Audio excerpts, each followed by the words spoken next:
Hi everyone, my name is Chioma Ojata from the Life Free Journal, and today I'm gonna continue on the topic you are gifted from 1 Corinthians chapter 12 from verse 7 to 11. Last video I talked about faith, knowledge, and wisdom. This time around I'm gonna focus more on healing, prophecy, and miracles. Normally, when we think about miracles, prophecy, and healing, we're thinking about characters in the Bible such as Jesus, Moses, Paul, Peter. These are like great characters in the Bible that had great faith to do amazing things for God. Or even in this generation, we can think about great pastors and evangelists such as Reinhard Bonnke, Benny Hinn, or Billy Graham. These are men that have actually allowed God to do mighty works through them. Normally, we look at these characters as like, people that have faith as big as the universe to make wonderful things happen. But one thing that's very important for us to remember is that each of these characters in the Bible, they started from a place of insignificance. God likes to make something out of nothing. That's one of the ways he gets his glory. The things that the world looks at to be foolishness, God will use it to show that he is God. For instance, Moses was left in a basket to float on a river. Jesus was born in a manger. Peter was a fisherman. Paul was persecuting Christians. Like, these are men that were literally, from their background of how they started, they were insignificant. They weren't like from like a renowned family or anything like that. But God single-handedly picked them to use them for his works. So are you like a person that's thinking that, you are insignificant, you're not important, or you don't have the qualities or, the character for God to use you? You are actually the perfect catch for God to use. Jesus said that we shall do greater works than he did. When he left, he gave us the Holy Spirit to equip us with all the spiritual gifts that we need to do great and mighty works with his name.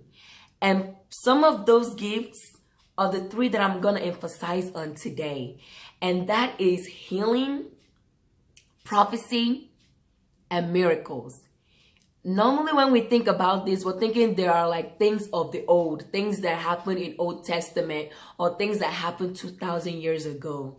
Miracles, healing, and prophecy are actually still things of the present. God is still using these to make things happen for his glory here on earth. For instance, healing.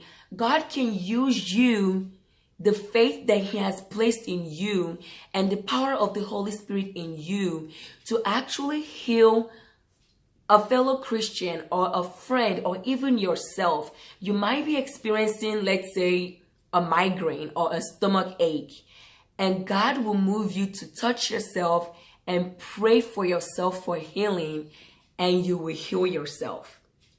Or is it miracles? For me, any answered prayer is a miracle, because for me to pray for something means that I've acknowledged that I'm not able to make it happen for myself.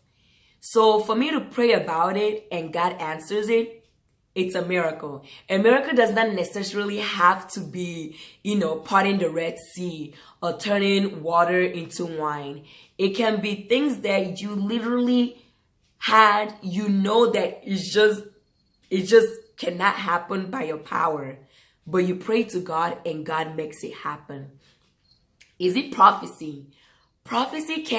God uses prophecy to confirm to people about things that he's already said to them in the past.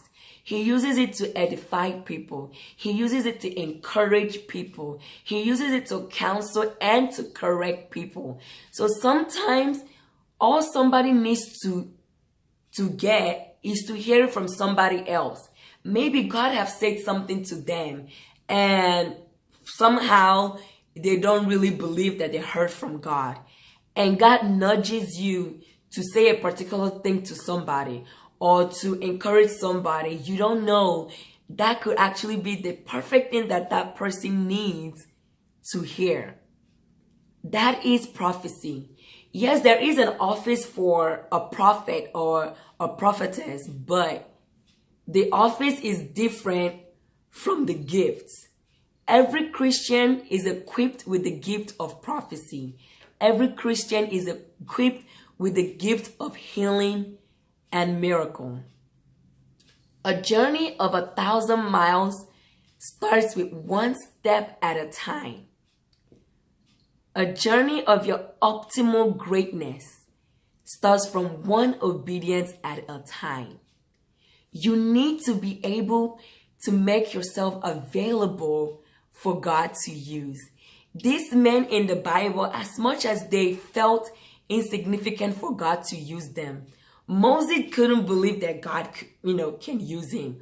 Paul was killing Christians. He would never believe that God would use him. Or is it Peter that denied Jesus 3 times? He would never believe that God can use him. But aside from their thought of belief of them thinking that they're insignificant, they were still able to allow God to use them to do mighty and great works.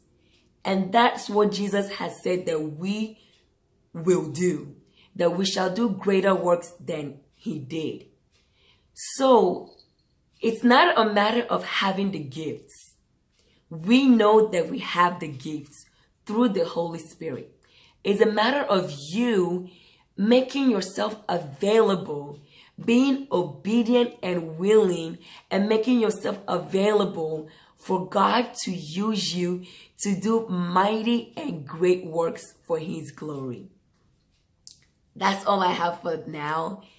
Thank you so much for listening to me once again and making me a delight for the week. Remember to subscribe, share, and like. Have a great day. Thank you. Bye-bye.